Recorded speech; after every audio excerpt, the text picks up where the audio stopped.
Hey, good morning. Yes, it is. It's Thursday, March 14th. We've got our coffee. We're ready and rearing to go, right? All right. So I thought today we'd talk about exchanging information between mechanics. And how are you guys doing it?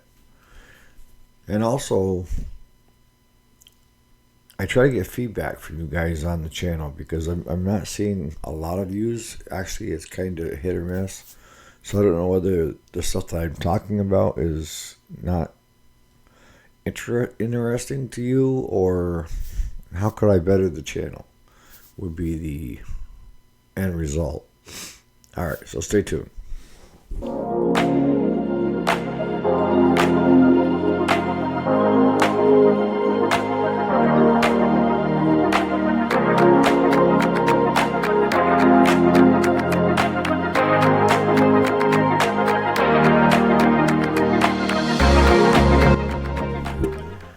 Alright, so what am I talking about when I'm talking about exchanging ideas with other mechanics? Now, you may be a one-man band, and that means you're the shop owner, you're the mechanic, you wear all the hats, okay? And that's not really uncommon. There's a lot of shops like that. And then you may be in a shop where you have a boss, and you're just one of a few mechanics, or you may be the only mechanic. Or you get into the bigger shops, and now you've got, boss, you got a service manager, parts manager, and you may have 3 or 4 mechanics or more. How willingness are you and the shop with exchanging ideas with other mechanics? Not just in your shop, but in other shops. Because I think that's one of the biggest flaws out there when it comes to, because as a mechanic, you can't know everything. And you can't stay on top of everything. And you may run into something that has got you scratching your head. And if you're a one-man band, you can make a puppet or something and try to work it out between you and the puppet. But other than that, you don't have anybody to kind of bounce it off from. And if you're the only mechanic in the shop, and the shop owner is inclusive, where they don't want other shops to know what they're doing. I've seen that a lot. I've seen that in the bigger shops where, no, don't tell them anything because they need to send it to us to get it worked on. And this is from one shop to another of how competitive and how little people can be. I understand,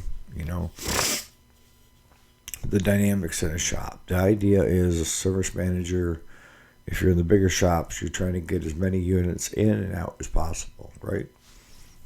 You want to keep them mechanics busy because that's your bread and butter.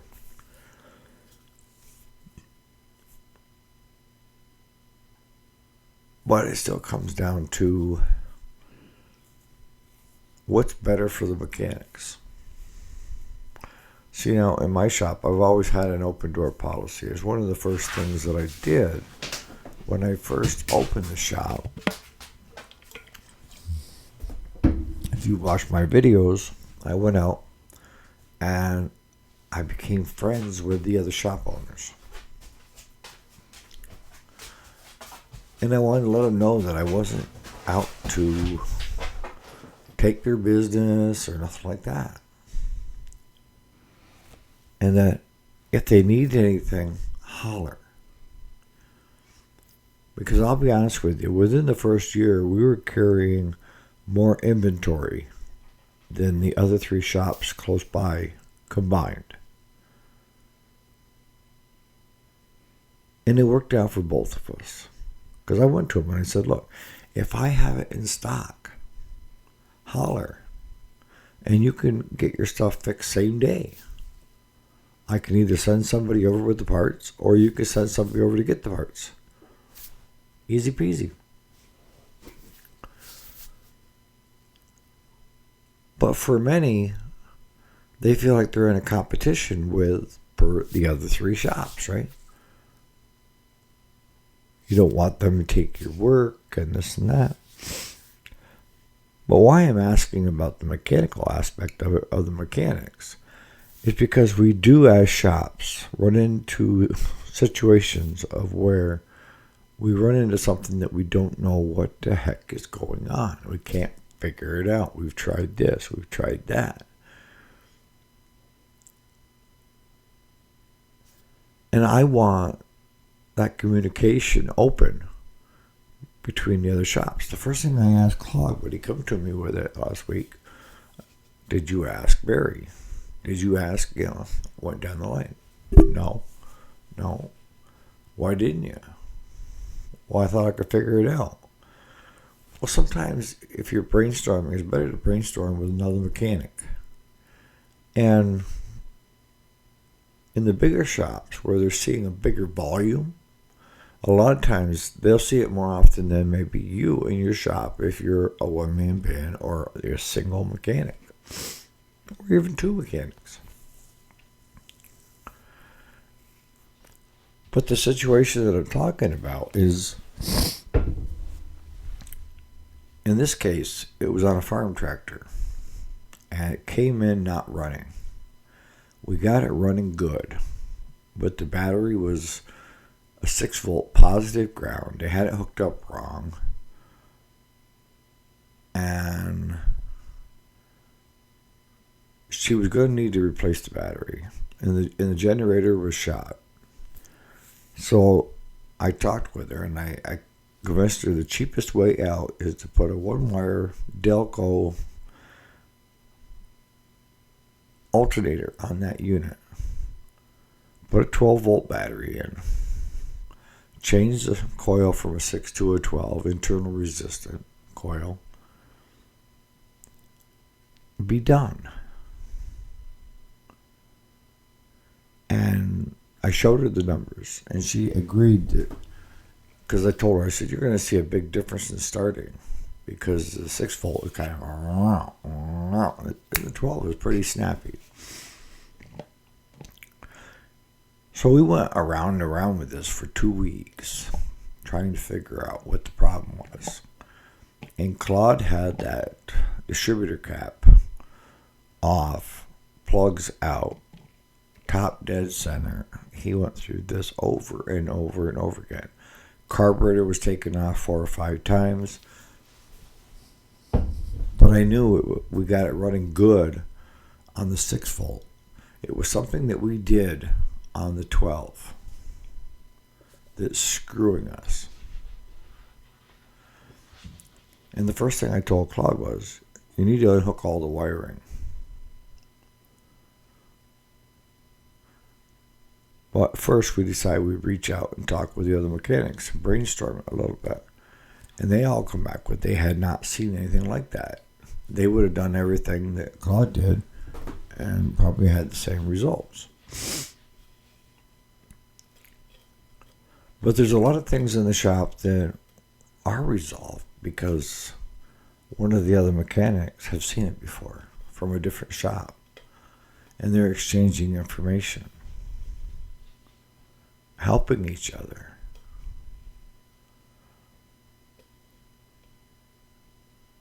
That's the difference between having competitors and having friends. Friends help friends. Competitors, I don't know. I've never felt the need to one up or be better than anybody else. I am who I am, right? So I don't feel threatened by Claude talking to the other shops. Not even remotely. I've had the other shop owners ask me for information on how to do something, whether it's business-wise, tax-wise. I mean, I get those questions. And I'm very forthright with the answer to the best of my ability of how certain things are done. But continuing on with the mechanics. Now, I told Claude, I said, it's got to be something that you did after we got it running good. And he said, well, there's a new alternator on it, a new coil on it, all the wiring's new on it. I said, wait a minute, what do you mean all the wiring's new on it? So what we ended up doing was, I wanted to eliminate each part of the electrical. And the minute we unhooked the alternator, it changed. It changed where the engine started running better. And it wasn't skipping and backfiring and everything else. And the thing is, guys, Claude's pretty on top of things. One of the first things that we do with a new alternator is we check to see if it's charging and what it's charging at. And this was 13, 14 volt. I stood there, watched him when he did the test before hooking everything all up. But somewhere between there and getting everything else hooked up, that alternator shorted inside. It did something. And instead of putting out the 13, 14 volt to charge the battery, now it pegged it. And it was putting out 25, 30 volt instead of the 13, 14 that we want until the battery's charged and then bring itself back, right? So with it having too much juice, it was actually hurting the system. And I'm surprised it didn't burn a hole in the set of points with it being that hot. But one of the things that I mentioned to him, because we went over to have one of the other mechanics that we talk back and forth with quite a bit. He does all of our hydraulic hoses and tires. But he's been a mechanic all his life on the farm. And we had talked about this a week and a half, 2 weeks ago with him. And he was brainstorming. He said, I can't come up with anything that you haven't done, you know. So I told Claude, I said, don't forget when we get over there to tell Barry what we found, so that he has that as a reference of what could go wrong and add it to. See, had it been defective from the get-go, we would have picked it up. But it showed perfect 13, 14 volt. And I don't know, the stuff that's coming from China is getting cheaper and cheaper and cheaper, right? But those are the big reasons that I say you need to be able to, if you're a shop owner and you're a one-man band, that it's so much helpful, so much easier if you can get along with the other shops and mechanics so that you can freely talk about not customers, but shop talk, working on stuff. And one of the biggest things that I see with the older mechanics is with the newer stuff coming out, it's more electronic, more computerized. And a lot of you old-time mechanics are unwilling to take that next step. You feel that this is as far as you want to go, and you want to know when it comes to a laptop or hooking your phone up to an engine. That in that case, you could have like one of the other shop owners send the mechanic over and plug it in and help you out to get that out and get paid. Those are the benefits. Let me know what you think about that, because I know there's a lot of you out there that are mechanics. I know a lot of you out there are one-man bands. You know, shop owner, mechanic, everything. You do it all. And all power to you. All right, so that brings us to the other part, is evaluation of how the channel's going. Now, I watch trends, you know, and I watch what interests you guys and what doesn't interest you guys. And I can't get a good read on it because some things that I think wouldn't be that interesting become interesting, and vice versa. And, you know, we're over 1,800 subscribers. And I'm very thankful to each and every one of you that have subscribed. But how do we get more people on board? How do we get this? Because it's not me. It's never been about me. And I don't want it to become me. I like what other people have to offer to the channel. And I encourage people with expertise, or even if you don't, questions, concerns, answers to questions that I ask, to become involved, be part of. This weekday show is more about meeting up at the local cafe and having maybe breakfast together, or just simply having a coffee together and chewing the fat. So I'm still trying to work that out. I mean, if you guys have any ideas of what you would like to see more of, less of, the direction to give me a helping hand, it'd be greatly appreciated. And as always, if you're getting any value, I know some of you guys don't like to subscribe to things, and I'm okay with that. But the ones that don't care either way, can you hit subscribe so we can get this channel growing? Because if you don't like, subscribe, and share it, then YouTube takes it as, well, it's not that good. It's not something good to put out to the rest of their community. And I know that I'm just one amongst hundreds of thousands of channels that are competing, trying to get the same audience. Difference is I'm not selling nothing. I'm not trying to get you to do anything other than like, subscribe, and share. I want you to learn. And I want you to learn more from more than just me. We have good mechanics here. We have good mentors here that are always more than willing to help anybody that's going through a tough time. And could be, you're going through a tough time right now and you need a little bit of moral support. We offer that as well. So on that note, you guys have a great Thursday. I got to get that skid steer back together. It ended up being a hydraulic hose.